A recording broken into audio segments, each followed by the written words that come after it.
Liberal Viewer presents. So, welcome to the February 20th edition of Liberal Viewer Monday Media Mixup. Thanks for joining me. Give me a thumbs up and subscribe to the channel if you like what I'm doing.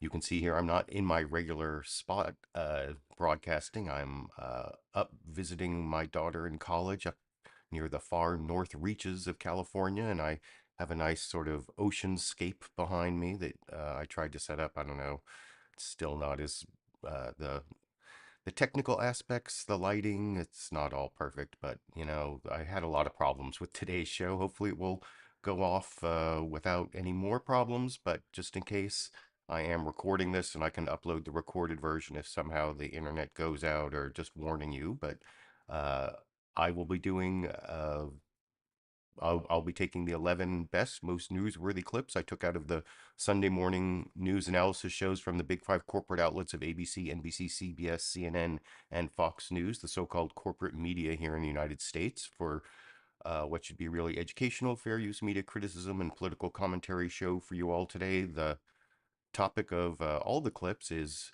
U.S. versus Russia and U.S. versus China, because the United States has been kind of in a proxy war with Russia for the last year. We're just coming up on the 1 year anniversary of the war of Russia's invasion of Ukraine, and the big news today that nobody talked about yesterday or even guessed about was that Biden showed up in Ukraine. Although I said that last night, I was thinking that might happen.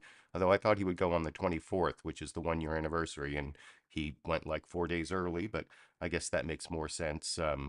Anyway, there's not only been this proxy war and ongoing tensions between the United States and Russia, but things have gotten a lot worse with China. And, the whole spy balloon thing made things worse than that. I've been talking about that the last couple weeks. And now there's this extra piece of news that I took a bunch of clips to talk about, that China may be providing lethal aid to Russia in its war with Ukraine, to help the Russian invasion of Ukraine. And I'll show you a bunch of newsmaker clips responding to that. But for my political comedy, I have this is a longer than usual political comedy clip. It's actually a newsmaker clip. It's from Fox News Sunday. This is the kind of thing I see all the time on Fox News, where they criticize the Biden administration policy in Ukraine, and they always try to do it like two different ways. They either he didn't do enough or he's doing too much. And you'll see Shannon Bream, the host of Fox News Sunday, asks two questions. The first one using the Wall Street Journal as a source, which is owned by Fox News, which he never mentions, of course.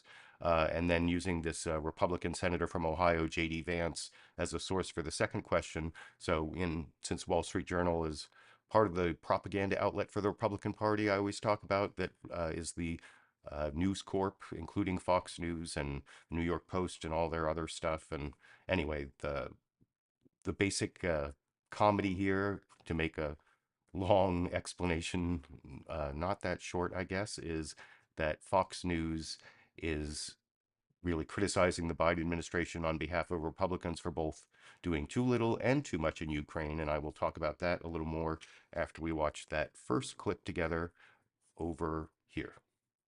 So we're closing in on 1 year. Wall Street Journal has this opinion piece that says, since the catastrophic collapse of Mr. Putin's initial plan, the West's cautious approach has, in its way, actually made the war safer for the Russian president. If the U.S. and NATO had implemented a force majeure in the first days of his failure amid his shock and confusion, Mr. Putin might well have accepted retreat on terms that now glimmer out of reach. How do you assess a year in what we've gotten wrong? Can we right that? We are going to stake, and I think when you see him go to Poland next week in Warsaw, he'll make that case before the entire world and the Polish people that it's important for this solidarity to move forward, and we fully expect that it will. There's no sign at all that NATO's cracking or there's any fissures with our allies and partners. So we're going to move forward in that regard. We have evolved the kinds of capabilities that we have provided Ukraine as the war has evolved. The first few days, as Kyiv was under threat, a lot of attention on things like Javelin anti-tank missiles. As the war has collapsed his geographic territory to the Donbass in the east. It was all long-range fires, artillery, and these HIMARS. Now air defense is really critical because he's using cruise missiles and Iranian drones to strike civilian infrastructure. So we're going to keep evolving as the war evolves, and we're in lockstep with the Ukrainians, talking to them almost every day about what they need. And I think the American people are inspired by what they've seen, by their tenacity and their courage. But they also want questions about how this ends and what our commitment is in this measure. Senator J.D. Vance said this: before a president spends another taxpayer dollar in Ukraine, he must lay out a clear plan for ending the conflict in a way that advances our national security interests. No more blank checks. It is past time for the president to tell the American people how this comes to an end. How do we define, how does the White House, the president, define this coming to an end? Well, first of all, there's been no blank checks. Every single item that we have sent into Ukraine has been done in full consultation with the Congress, and we have really enjoyed terrific bipartisan support, bicameral and bipartisan, on Capitol Hill for support for Ukraine, and we fully expect that that will continue. Now, look, it could end today, Shannon, if Mr. Putin would do the right thing and pull his troops out of Ukraine where they don't belong in the first place.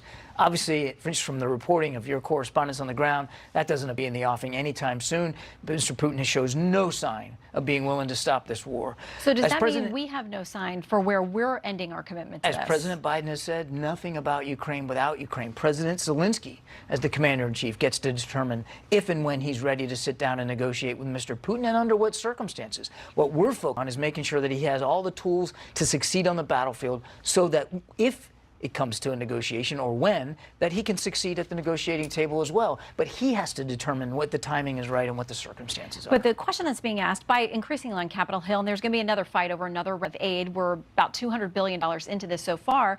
There are questions about where the U.S. commitment ends to this. I mean, we had a couple of lawmakers just return and say, Congressman Garamendi was one of them who said, I think this is a year from now going to be still going on, this exact same war. Yeah, John Garamendi's actually a Democrat, but everything else there was like the Fox News being the spokesperson for the Republican Party and having the split personality criticism of the Biden administration that, you know, they did too little. No, they're doing too much. And anyway, you can let me know if you think that that is worth political comedy for the first clip. And now I'm going to show you the news summaries from longest to shortest. Oh, and by the way, I don't know if you saw, there were a couple like frames missing from that clip, and that's going to happen with a few of the other clips. I had this problem because I'm not at home, that I had to like cut out corrupted clips from some of the recorded news summaries, or the Meet the Press ones, and a couple of the Fox News ones are going to be like, have a little parts where they skip, and that's, I apologize for that. Hopefully by next week when I'm back in my regular spot, I won't have those problems. But now I'm going to show you the news summaries, and they all covered this. The 1-year anniversary of the war in Ukraine, especially the increasing tensions between the United States and China, and probably the longest and best one. I don't know. It's kind of a between ABC and NBC. I'll show you NBC News Meet the Press first. They actually had Richard Engel, who's a great reporter, talking about the situation in Ukraine. And like I said, I apologize for like a few little frames that had to be cut out to make this clip work. And I'll talk about it a little more after we watch together over here. Good Sunday morning.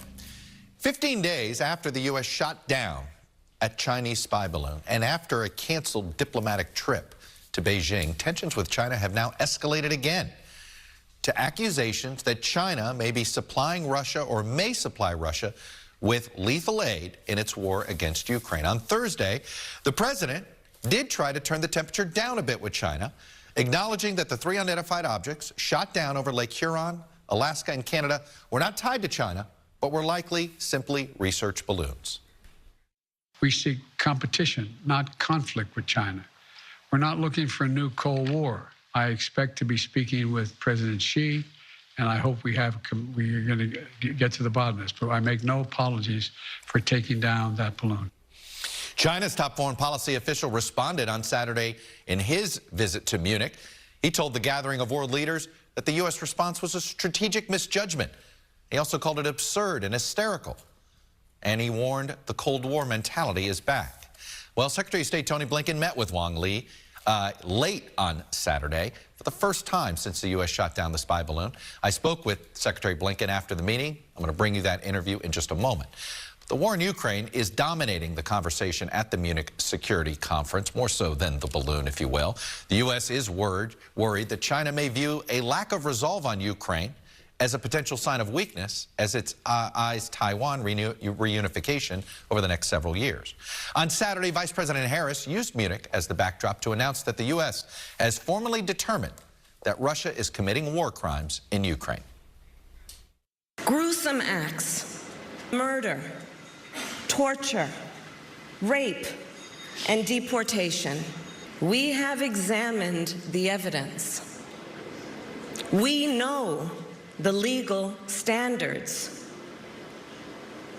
And there is no doubt these are crimes against humanity. This week, President Biden will be returning to the region, Poland specifically, where he spoke just weeks after the Russian invasion nearly a year ago. And he's going to go there to renew the promise to, quote, stand with Ukraine as it takes. But privately, administration officials have warned Ukrainian officials that there is a limit to the patience of the American public and the Western alliance. Ukraine is asking for dozens of F-16 fighter jets. And addressing the Munich conference himself on Friday, Ukrainian President Zelensky warned of fatigue. We need to hurry up. We need the speed of our agreements, to strengthen our speed of decisions to limit Russia's potential. NBC News chief foreign correspondent Richard Engel is in Kramatorsk, which is in eastern Ukraine, where a new Russian offensive is underway. And Richard, you and I were talking earlier. You said Russia's now engaging in a second war, if you will, a brand new war plan, because the first one didn't work on this one-year anniversary. So 1 year on, Russia's starting over again, effectively. Putin tried to invade this country a year ago. Many said he was suffering from hubris. He wasn't listening to some advisors or was being misadvised. He thought he could take Ukraine quickly, topple the capital. Soldiers were bringing dress uniforms with them. They brought policing gear in order to manage the population. They didn't really think that the Ukrainian people would rise up and defend this country. It didn't work, and now, a year on, he's starting a totally new war, a new strategy, back to the basics. And instead of having his troops spread out all over the country where they have supply chain issues, logistics issues, now it's primarily focused near the Russian border, out here in the east, a very slow, destructive campaign, moving the front line or trying to move the front line forward into Ukrainian territory. But already, and we're about a week into this, we're not seeing tremendous advances from the Russian side. So it seems like it's going to be a very, very slow campaign. And Richard, what does that mean for the Ukrainian strategy here in this war? Because if the Russian goal now is to essentially buy the clock, maybe run out the clock of support here in the United States or in Western Europe, how does Ukraine counter that? Well, it's a problem because Russia's also depleting ammunition in this country. Ukraine is running out of air defenses. It's running out of tank rounds. So with this slow, destructive strategy that Putin is trying right now, he hopes that not only will Western support dry up over time, but that the Ukrainians eventually will lose the ability to maintain this fight and to sustain this fight. So in a sense, if he's willing to lose a lot of troops, and by many accounts, Russia's losing more troops now than at any stage since this conflict began. If Russia's willing to lose that many troops, over time, the Ukrainians will be dangerously low on both anti-aircraft and regular munitions. Richard Engel getting us started on the ground force in eastern Ukraine. Richard, thank you. Turning now to my interview with Secretary of State Tony Blinken. Spoke with Secretary Blinken on Saturday evening, directly after his meeting with China's top diplomat, and I asked him about the growing tensions between the two countries. So yeah, I thought that was a good news summary from Chuck Todd and Meet the Press, and good reporting from Richard Engel from Ukraine. And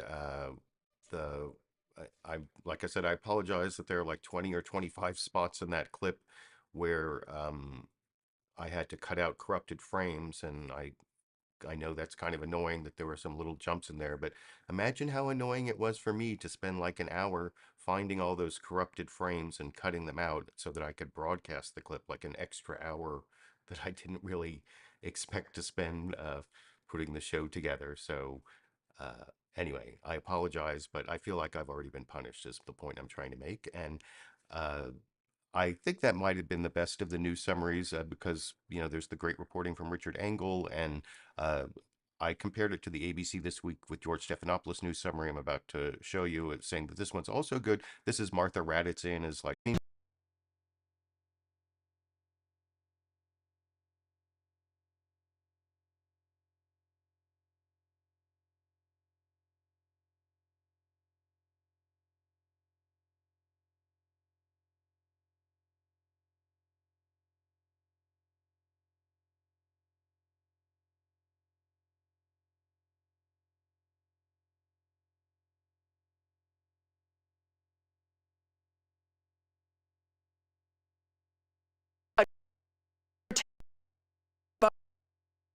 way to keep track of what's in our skies, tasking Secretary of State Antony Blinken with creating global norms in this largely unregulated space.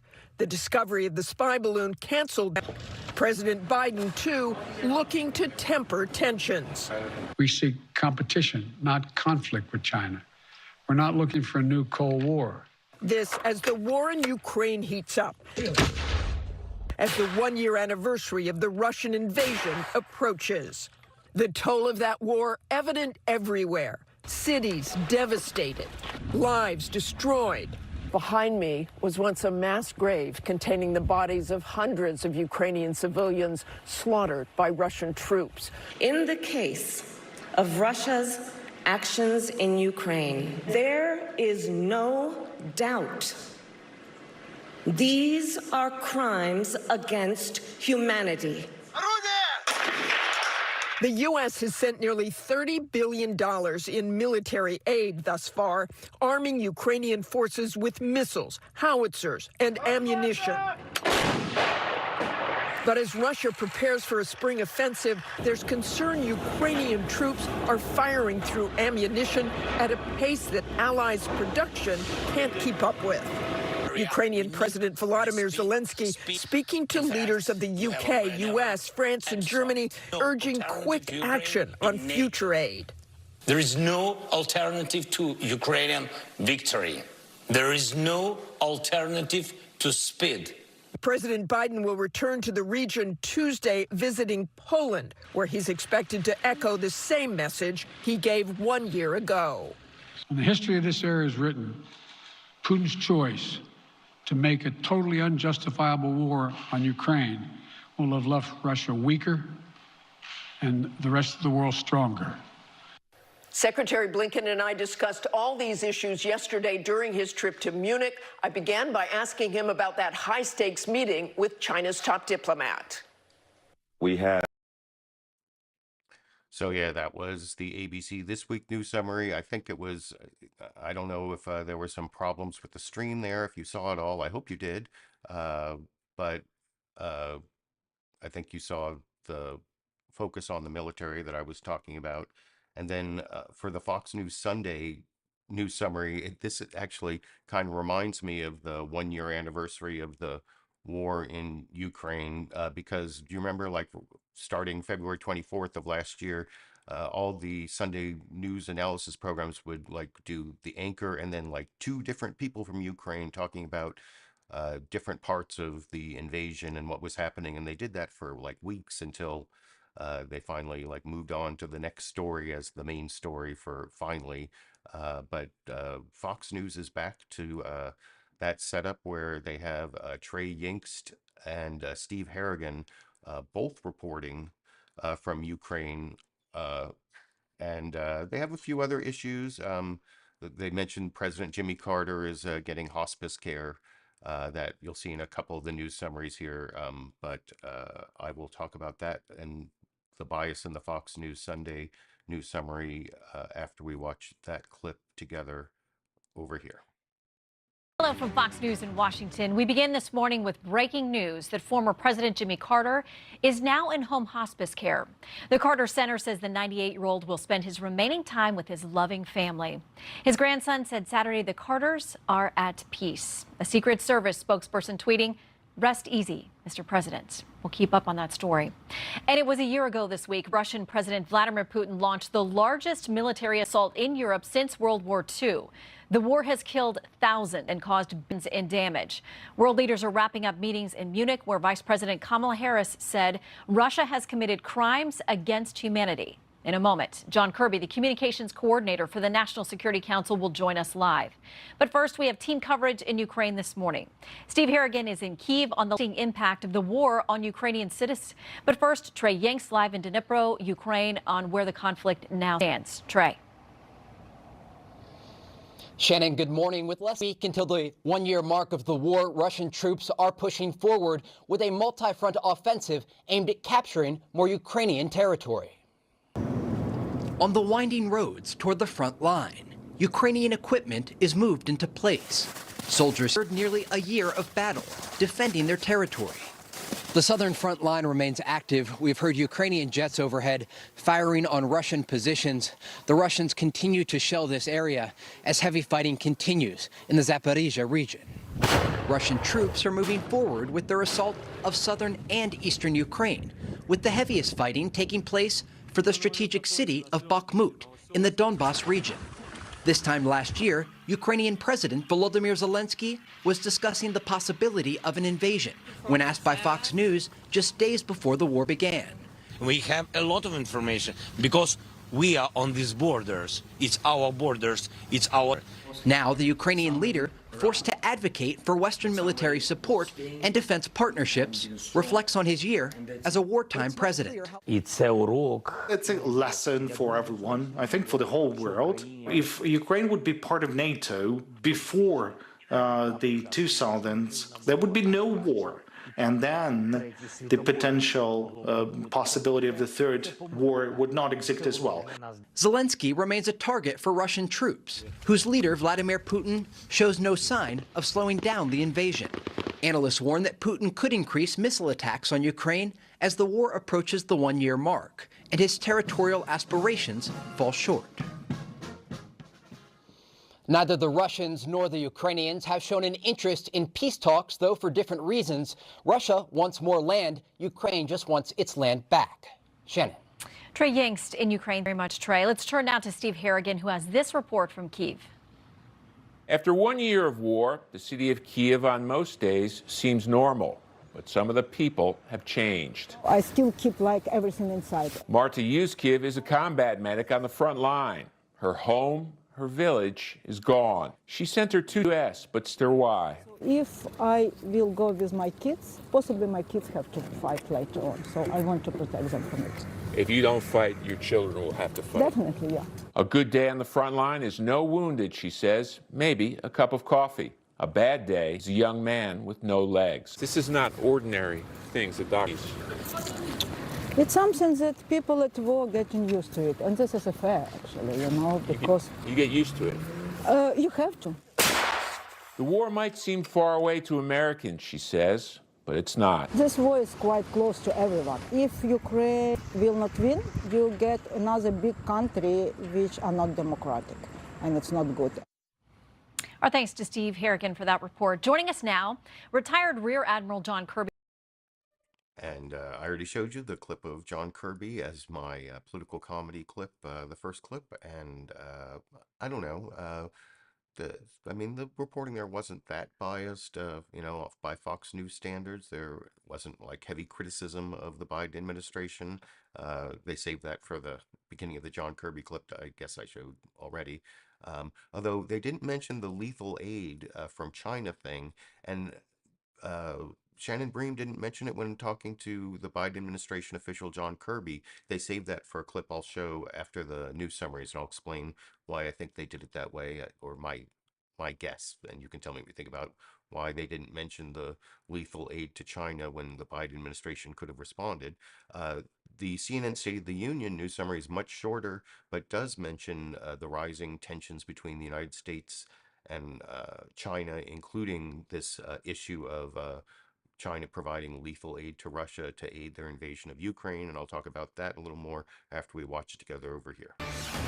Hello, I'm Pamela Brown in Washington, where the state of our union is trying to keep our friends close, and you know the rest. Tensions between the U.S. and China on high this morning after a blunt meeting between the two nations' top diplomats, the first since the U.S. shot down a suspected Chinese spy balloon earlier this month. In a, quote, very direct and candid meeting on the sidelines of the Munich Security Conference, Secretary of State Antony Blinken told his counterpart Wang Yi the balloon was an unacceptable violation of U.S. sovereignty that must never occur again. The State Department said a senior official said that Blinken also criticized China for not engaging in military-to-military dialogue over the incident when Chinese military officials, quote, refused to pick up the phone. And underlying a concern raised in earlier remarks by the vice president, Blinken warned China there would be consequences if they provide military aid to Russia in its war against Ukraine. The informal meeting came hours after China's top diplomat criticized the U.S. response to the balloon in a speech to the leaders attending the conference, including a bipartisan group of top U.S. lawmakers. And joining me now from the Munich Security Conference, Chairman of the House Foreign Affairs Committee, Michael McCaul, and Chairman of the House Intelligence Committee, Mike Turner. Thank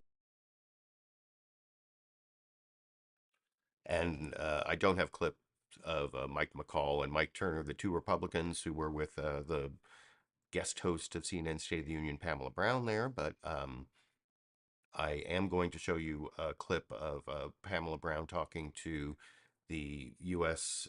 ambassador to the United Nations, Linda Thomas Greenfield. That'll be clip number 10. By the way, down in the video description, under the heading Media Mentioned, I have short descriptions of all 11 clips. Under that, I have the sources where you can find the sources of all my clips. And so that's important information that I wanted to make sure you all have. And I'm going to round out the news summary. The news summaries with the shortest one, CBS News Face the Nation, Margaret Brennan, which I will talk about with you a little more after we watch it together over here.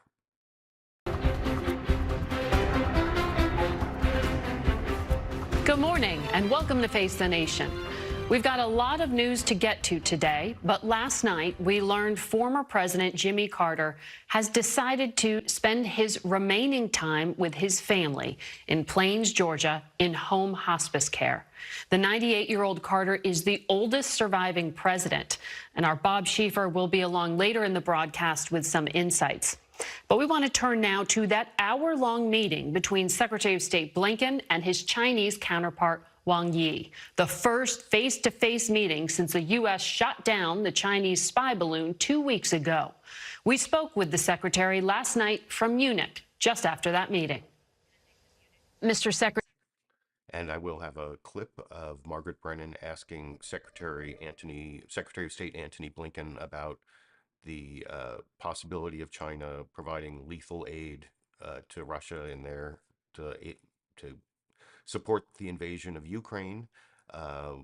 But before I get to that, I have a couple more clips on that same topic. The first one is the one from Fox News where, like I said, Shannon Bream never asked the newsmaker from the Biden administration, the spokesperson for the Biden National Security Council, John Kirby, never asked him about this lethal aid thing.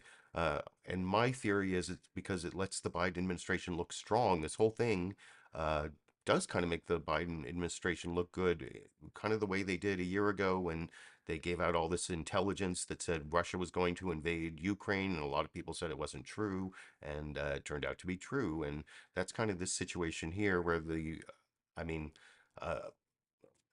according to what Antony Blinken said, there is going to be evidence released to our allies. You'll see that in a couple of the clip, or in the Meet the Press clip that I'm going to show you, and released to the public, I guess, that will show that why it is we think China is about to cross a line and give lethal aid to Russia to support the invasion of Ukraine. But instead of letting someone from the Biden administration talk about it on Fox News Sunday, they let their military analyst, retired General Jack Keane, talk about it. And he did praise the Biden administration, but it's not as good as letting them look tough, I guess, that's why I think this fact only appeared in this part of Fox News Sunday. And I'll talk about that a little more after we watch that clip together over here. Okay, so there's also this concern about China and the Russia no limits partnership that they have, and whether China is going to be, has been, or will be supplying Russia with some of the things it needs after being badly wounded and decimated in some respects 1 year into Ukraine, because they certainly thought this was going to be maybe like a 1 week operation. Where do you assess that we are, and China's role in the Russia-Ukraine situation? Well, certainly China has been buying as much Russian oil as they possibly can and helping them with the sanctions that are imposed on them. And I agree with the administration for beginning to expose what they have picked up, likely in intelligence circles, that China is getting ready to provide some military lethal aid to Russia. Remember, China has not condemned the invasion. They have not condemned that it's illegal. They have not come out and spoken against the genocide and war crimes that are being committed. And I think coming out and exposing, and I would go even further and tell them what we think they're attempting to provide, China will pull back likely after that public exposure. So yes, these are strategic partners. They have defined it as a limitless partnership. And we shouldn't be surprised that China wants Russia to succeed. Where does the situation in Ukraine go? So yeah, I pretty much criticized that clip.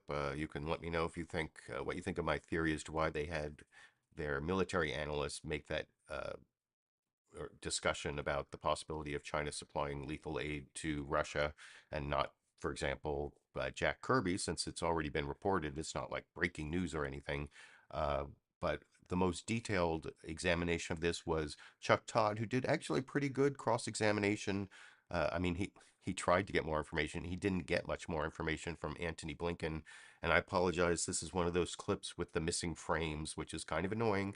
But I will talk about what Antony Blinken says. Oh, and I almost used the beginning of this as my political comedy clip where, you know, he won't characterize what the Chinese foreign minister said to him, but he will say he did not apologize. He said that like on all the shows, but this is the NBC News Meet the Press version that I'll talk about with you a little more after we watch together over here. I know you just got out of a meeting that in diplomatic terms is called On the Margins with your counterpart, Wang Li of China. I have read the readout about what you said to him. I guess what I'm more concerned about is, what did he say to you? Number one, did it begin with an apology for the balloon? Chuck, I don't want to characterize what he said. I don't think that would be appropriate, although I can tell you, no, there was no apology. But what I can also tell you is this was an opportunity to speak very clearly and very directly about the fact that China sent a surveillance balloon over our territory, violating our sovereignty, violating international law. And I told him quite simply that that was unacceptable and can never happen again. We're, of course, not the only ones on the receiving end of these surveillance balloons. More than 40 countries have had these balloons fly over them in recent years, and that's been exposed to the world. I also had an opportunity, because we're here in Munich, as you know, focused primarily on Russia's ongoing aggression against Ukraine, to share our very real concerns about China's support for Russia in that war. And what we've seen in over the past years is, of course, some political and rhetorical support, even some non-lethal support, but we are very concerned that China is considering providing lethal support to Russia against Ukraine, and I made clear that that would have serious consequences in our relationship as well, something that President Biden has shared directly with President Xi on several occasions. Finally, I underscored the importance of having direct lines of communication, the importance of continuing to engage in diplomacy between our countries. I think this is something that the world expects of us. They expect us to manage this relationship responsibly, and so it was important that we had that opportunity this evening here in Munich. I want to start with what I think is the newer piece of information that you're sharing, and I know that we've been reporting separately, this concern that China is considering potential lethal aid in this war to Russia. What evidence can you share with us that indicates your concern that they're going to escalate their help to Russia? As you said, they've been helping them rhetorically. They've been helping them maybe by buying cheap oil. But what is the other evidence that you have here that they're thinking about doing more? Well, Chuck, China's trying to have it both ways. Publicly, they present themselves as a country striving for peace in Ukraine. But privately, as I said, we've seen already over these past months the non-lethal assistance that does go directly to aiding and abetting Russia's war effort, and some further information sharing today, and that I think will be out there soon, that indicates that they are strongly considering providing lethal assistance to Russia. To the best of our knowledge, they haven't crossed that line yet. What form is that? But as we're sharing, yeah, in what form? Chuck, Chuck, I don't want to get into the details in this moment, but there are various kinds of lethal assistance that they are at least contemplating providing, to include weapons. What else would you describe as lethal weapons? Again, I'll let the information that we have and that we're sharing speak for itself. But the main concern is material support to Russia's war effort that would have a lethal effect. So, yeah, I don't know exactly what the lethal support is. I don't know. I haven't been able to check. Maybe someone in either the live comments or comments on the recorded show, you can say what if the U.S. did actually reveal what their evidence was and what exactly type of lethal aid China was considering giving to Russia. But Chuck Todd tried, I guess. I mean, he tried. I think that Margaret Brennan over on CBS News' Face the Nation did a good job by bringing up the Chinese aid to the Wagner group, and I'll talk about that a little more after we watch that clip together over here. There is open source reporting that Chinese companies are providing surveillance equipment to that mercenary group, the Wagner group, fighting in Ukraine. Does the U.S. consider this to be providing military support to Russia? We've been concerned from day one about that possibility. In fact, if you go back to the very first conversations that President Biden and President Xi had about Russia's war of aggression against Ukraine, just a couple of weeks into the war, President Biden shared with President Xi our deep concern about the possibility China would provide lethal support to Russia in this effort, as well as engage in the systematic evasion of sanctions. And the reason for that concern was just weeks before the aggression. You'll remember that President Xi and President Putin had a meeting in which they just talked about a partnership with no limits, and we were concerned that among the lack of limits would be Chinese support for Russia in the war. We've been watching this very closely. To date, we have seen Chinese companies, and of course in China there's really no distinction between private companies and the state. We have seen them provide non-lethal support to Russia for use in Ukraine. The concern that we have now is based on information we have that they're considering providing lethal support, and we've made very clear to them that that would cause a serious problem for us and in our relationship. Lethal support. What would that entail? What do you think of? Weapons. That's ammunition. That's primarily weapons. Primarily. There's a whole gamut of things that fit in that category, for everything from ammunition to the weapons themselves. Iran is also accused of providing more weaponry to Russia here. So they are building an alliance. We've seen Iran provide drones that Russia is using in Ukraine to attack civilian infrastructure, to kill civilians. This is something that's been going on for months. We've been working to expose that, to take action against it, to sanction it. There's an increasingly noxious relationship between Russia and Iran, and it's actually a two-way street. Not only is Iran providing this equipment to Russia, but Russia is also providing military equipment to Iran, including, it looks like, sophisticated fighter planes. That's something that looks like it may be happening, which would make Iran an even greater threat if it acquires that technology. So this is something that we've been talking about with allies and partners around the world. That relationship is a growing concern.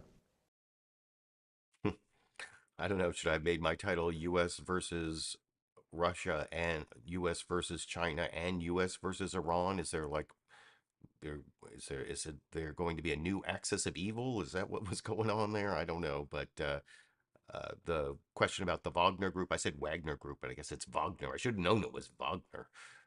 But anyway, the question about the Wagner group I thought was worthwhile. And then The last clip from Biden administration officials talking about this is going to be Linda Thomas Greenfield. No, sorry. Linda Thomas Greenfield, the U.S. ambassador to the United Nations, who is not as high an official as the Secretary of State. And so I don't know why Pamela Brown on CNN thinks that she's going to get more of an answer out of the lower U.S. foreign policy official than like the head of U.S. foreign policy, the Secretary of State. But as you might expect, Linda Thomas Greenfield does not go beyond what Antony Blinken said in the final Biden administration official clip that I will show you and then talk about with you after we watch it together over here. The U.S. is also warning, we heard from officials, that China is considering providing, quote, lethal aid to Russia for use against Ukraine. But publicly, at least, China has kept its distance from Russia, urging for the war to end and warning against using nuclear weapons. We just heard that from the Foreign Minister, Wang Yi. So should we not believe China when it says it wants peace in Ukraine? We all want peace in Ukraine, and our message to China is China should not do anything that will provide lethal support to the Russians to assist them in their brutal attacks on the Ukrainian people. And we've made that message clear through the president, but also Secretary Blinken made that message clear in his conversations with the Chinese leader yesterday. Right, but should we not believe the Chinese when they say they want peace with Ukraine? We just heard that from the foreign minister yesterday, and yet U.S. intelligence is indicating, according to officials, that they want to give lethal aid to Ukraine. So what should Americans believe? Well, we welcome the Chinese announcement that they want peace, because that's what we always want to pursue in situations like this. But we also have to be clear that if there are any thoughts and efforts by the Chinese and others to provide lethal support to the Russians in their brutal attack against Ukraine, that is unacceptable. Again, that would be a red line. Secretary Blinken warned of, quote, serious consequences if China gives lethal aid to Russia. What specifically would those consequences be? Again, I think the Secretary spoke very clearly about this. We're not going to advance and announce what we're planning to do, but we made clear to the Chinese that there will be consequences should they make that unfortunate decision. All right, I want to ask you about something else relating to China. CIA Director Bill Burns said yesterday. So, that was the clip that I pretty much explained before I showed it. The U.S. ambassador to the United Nations not going beyond what Antony Blinken said, pretty much just reiterating the talking points from basically her boss. So not a big surprise there. And then the final newsmaker clip I'm going to show you, Senator Lindsey Graham talking to Martha Raddatz.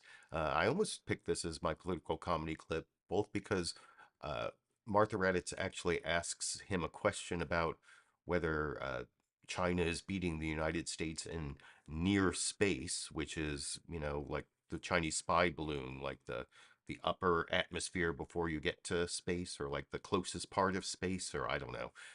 But anyway, that's the question.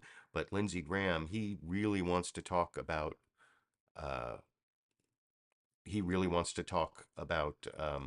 this possibility that China is going to give lethal aid to Russia to support the invasion of Ukraine.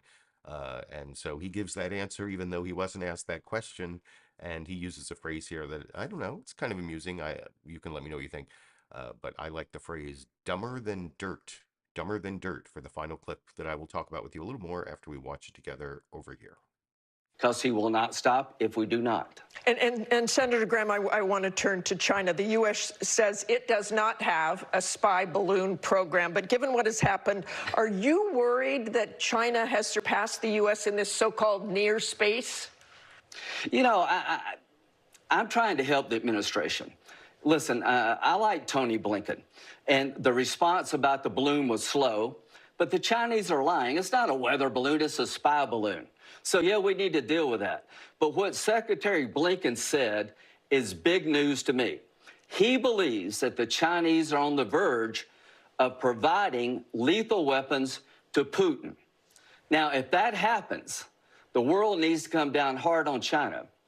Because if you believe, as I do, and the Vice President of the United States, Kamala Harris, believes, that Russia is engaged in crimes against humanity in Ukraine, any country that comes to their aid should pay a heavy price. So that's why we should designate Russia a state sponsor of terrorism, because if you do that under U.S. law and China provides lethal weapons, they will get sanctioned. And to the Chinese, if you jump on the Putin train now, you're dumber than dirt. It would be like buying a ticket on the Titanic after you saw the movie. Don't do this. The most catastrophic thing that could happen to U.S.-China relationship, in my opinion, is for China to give lethal weapons to Putin in his crime against humanity. That would change everything forever. And Senator Graham, I want to, if we could quickly here, talk about the Georgia grand jury. The grand jury in Georgia investigating.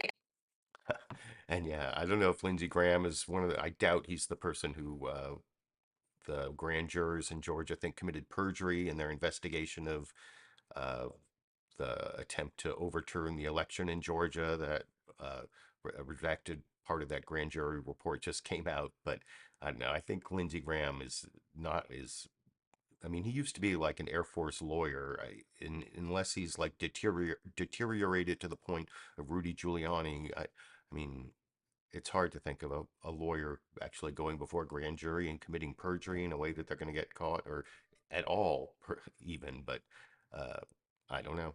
That's the MAGA movement. Remember, it's making attorneys get attorneys. That's what MAGA stands for, that old joke. But I like that clip. That was bipartisanship from Lindsey Graham. He was supportive of Vice President Kamala Harris. That's not something you see every day in Washington. And not only did I like the phrase "dumber than dirt," but I've heard that the second part of his comment a few times, and every time I hear it, it makes less sense. That's like buying a ticket on the Titanic after you saw the movie, but of course the movie came out like 80 whatever years after the Titanic sank. So the only place you're going to buy a ticket is like in some sort of auction for historical souvenirs or whatever. That, I mean, does that, I mean, I guess if you had like a time machine, you could see the movie and then go back and buy the ticket, or I don't know. Did that make sense? You can let me know what you think in the comment section. I'm glad that I finished this live stream. This live stream honestly was kind of a nightmare to put together. It's very hard to do on the road, and it took several extra hours because of all sorts of different problems I had putting it together, but I'm glad it's done. I hope you appreciate the time and effort I put into this show, and every Monday to the show. If you like what I'm doing, like I said, you can give me a thumbs up, subscribe to the channel, leave me a supportive comment down underneath the video. There's a join button to become a YouTube member. There's links to become a patron on Patreon. That's like the most supportive people are the patrons on Patreon. I appreciate that. Or one-time PayPal contributions down there. Just let me know what you think of what I'm doing. If you like what I'm doing, I've kind of committed to doing it for another 2 years, which is why I had to do it today, even though it was like a huge pain and I wish I didn't have to. But I'll be back in my regular spot next Monday, hopefully without all these problems. And oh, I just kicked my tripod. Speaking of problems, but until next Monday, I don't think I'm going to have time to do any other sort of video this week. These next couple weeks are kind of tough, but I will be back next Monday with the live stream. And until then, I guess I will be seeing all of you around the internet.